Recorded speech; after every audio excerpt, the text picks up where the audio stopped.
How did you become Muslim? That's the question we always hear as converts.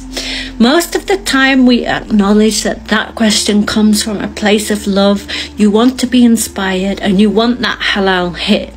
But I don't want it to come from a place of entitlement where you feel you can barge into our lives, when often Muslims find Islam at the lowest point of their life. Many converts become Muslim in prison. Some people become Muslim after drug and alcohol addiction from being in an abusive relationship. When you ask casually, it can open some old wounds and some trauma that you might not be prepared for. The convert themselves may not be prepared for. So don't stop asking, but ask with a permission-based approach. Would you feel comfortable sharing something about your revert story?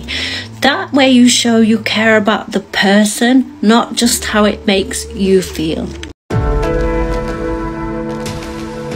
Refugees and asylum seekers.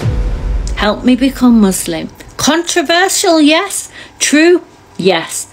I was in my early 20s, and as a refugee support worker, it was my job to visit refugees and help them become positive and productive members of UK society through integration and various support methods. And I like to think I did a pretty good job.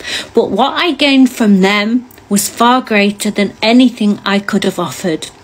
It was my job to visit them at home, and when I would visit, I would be shown such grace, such joy, such hospitality, and as they would share their stories of grief, rape, torture, all I realized was that they had this faith within them that was giving them the strength to cope with these tremendously awful situations.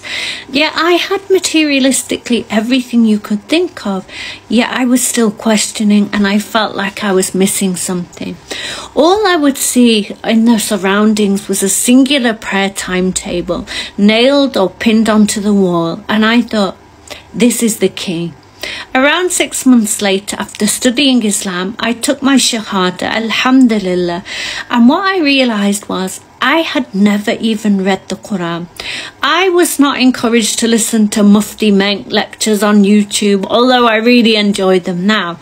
It was simply as a result of those Muslims' good character alone that reflected Islam, that reflected the prophetic qualities, that enabled me to realize Islam had all the solutions and was the answer I was looking for. So the core message here is, I never want any of you born Muslims to look down on a non-Muslim, because every non-Muslim you meet ever has the potential one day, if Allah guides them, to be a better Muslim than you.